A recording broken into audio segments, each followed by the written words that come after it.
मित्रों नमस्कार। भारत माता की जय, वंदे मातरम, जय श्री राम। मित्रों मैं दिलीप पांडे, स्वागत है आपका मेरे YouTube चैनल में।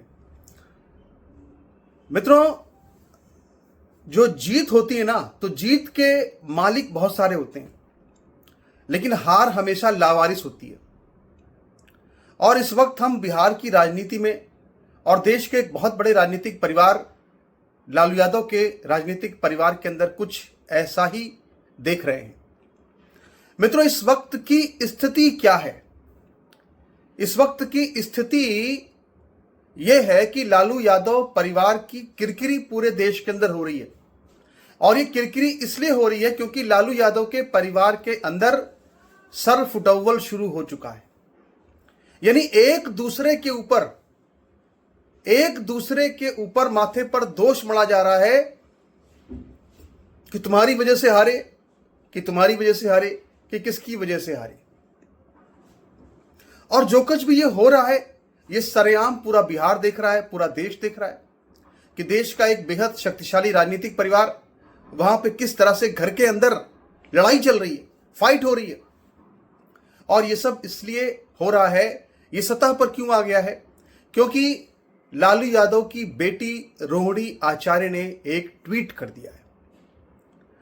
उन्होंने ट्वीट करते हुए ये कहा है कि वो अब लालू यादव के परिवार से नाता तोड़ रही हैं, राजनीति से नाता तोड़ रही हैं। और उन्होंने साथ में ये भी लिखा है कि राजनीतिक पार्टी उनके छोड़ने की जो मूल वजह है वो है संजय यादव और रमीज। अब ये संजय यादव कौन है? ये संजय यादव तेजस्वी यादव के एक तरह से पर्सनल असिस्टेंट हैं, उनके पीए हैं। यानी सीधे सीधे जो खटपट है या जो झगड़ा लड़ाई है, जो ये चीखें उठ रही हैं, ये जो लड़ाइयाँ हो रही हैं, ये लड़ाई बहन भाई के बीच में भी हुई है। और ये बिल्कुल सतह पर हमको नजर आ रही है, क्योंकि जिस तरह का ट्वीट जो है वो रोहिणी आचार्य ने किया है, वो इस बात का एक बहुत बड़ा सबूत है कि ये पर्दे के पीछे जो लालू का परिवार है, उसके अंदर जो पर्दे के पीछे कुछ ऐसा चल रहा है, जो कि मैं कह सकता हूं कि वही बात जो मैंने कही कि ये जो हार हुई है, इस हार का ठीकरा एक दूसरे के ऊपर फोड़ने की लगातार कोशिश की जा रही है। सबसे पहले तो तेज प्रताप यादव ने ही ट्वीट किया था कि तेजस्वी यादव जो हारे हैं, जो लालू की हार हुई है, उसके पीछे बहुत बड़ी जो वजह है वो पार्टी के अंदर मौजूद जयचंद है। अब ये जो जयचंद शब्द है, ये शब्द इस्तेमाल किया है तेज प्रताप यादव ने। हम अभी आपको कह रहे हैं, हमें इतिहास की जानकारी है और जो नए रिसर्च हो रहे हैं उसमें अभी तक भी इस तरह का कोई प्रूफ नहीं आया है कि जयचंद ने कोई गद्दारी की थी। लेकिन एक लोक भाषा बन चुकी है जयचंद, तो वो ऐसा बोल रहे हैं तेज प्रताप यादव। लेकिन आप समझिए कि ये जो पूरे परिवार का झगड़ा है, ये इस वक्त किस तरह से धीरे धीरे सड़क पर आ रहा है। अब आप सोचिए कि रोहिणी आचार्य कौन है? रोहिणी आचार्य मैं समझता हूं कि एक ऐसी बेटी हैं जिन्होंने अपने पिता के लिए अपना शरीर का एक अंग बलिदान किया। रोहिणी आचार्य ने अपनी एक किडनी अपने पिता को दान दी है। और आप सोचिए कि वही रोहिणी आचार्य अगर अपने पिता से, अपने परिवार से, अपने भाई से नाराज होकर अगर पार्टी छोड़ रही हैं, परिवार से नाता तोड़ रही हैं हमेशा के लिए, और संजय यादव जो तेजस्वी यादव के पीए हैं उनके ऊपर अगर आरोप लगा रही हैं कि उनके कहने पर ऐसा किया गया है, तो आप सोचिए आपस में ये कितनी बड़ी बात अपने आप में। यानी ये जो कला शुरू हुई है, ये कला अभी तो शुरू हुई है, अभी ये कला और ज्यादा हमको देखने को मिलेगी, क्योंकि सारा आरोप जो लगाया है वो संजय यादव पर लगाया है कि भाई पार्टी तोड़ रहे हैं, और संजय यादव के कहने पर पार्टी छोड़ दी है। पार्टी छोड़ी है, संजय यादव के कहने पर पार्टी छोड़ी। संजय यादव कौन है? संजय यादव जो है वो लालू यादव के कोई परिचित नहीं है, लालू यादव से कोई नाता नहीं है। वो तेजस्वी यादव के परिचित हैं, उनके करीबी हैं। और सबसे पहली बार चर्चा में उस वक्त आए थे जब साल 2021 में तेज प्रताप यादव तेजस्वी यादव से मिलने के लिए जा रहे थे, तो उस समय बिना मिले लौट आए और उन्होंने प्रेस में आकर के बयान ये दिया था कि जो तेजस्वी यादव के पीए हैं संजय यादव, उन्होंने मुलाकात नहीं होने दी। उस वक्त से संजय यादव का जो नाम है वो लगातार चर्चा में आता रहा है। और मित्रों जब बात जो है वो बिहार चुनाव की चल रही है, बिहार चुनाव के नतीजों की चल रही है, तो ये जो टुकड़े टुकड़े गैंग है, जो रुदाली गैंग है, अगर इसकी चर्चा ना की जाए तो फिर बात खत्म नहीं होती है, बात फिर मजा नहीं आएगा, आनंद नहीं आएगा। मित्रों, इस वक्त की जो स्थिति है वो ये है कि सोशल मीडिया पर बहुत ही भयंकर रुदन चल रहा है, बहुत भयंकर रुदन चल रहा है।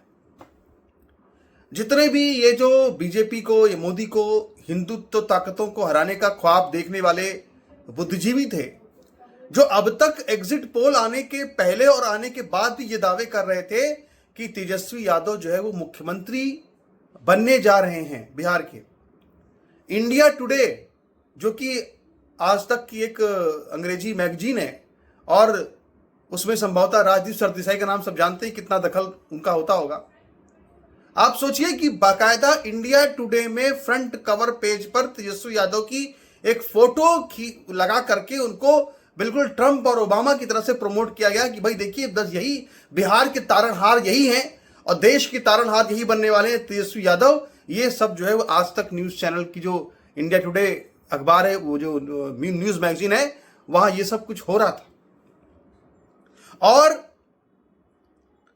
जो अब तक दावे कर रहे थे साहब कि मुख्यमंत्री बनने जा रहे हैं, वो अब ये बता रहे हैं कि किस तरह से बेईमानी हो गई, चुनाव आयोग ने कैसे बेईमानी कर दी, कैसे चुनाव आयोग की वजह से बीजेपी चुनाव जीत गई।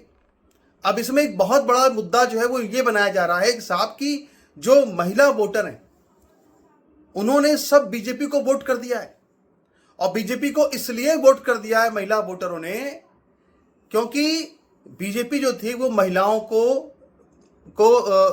एक तरह से उनको आर्थिक मदद दे रही थी सरकारी योजना के माध्यम से।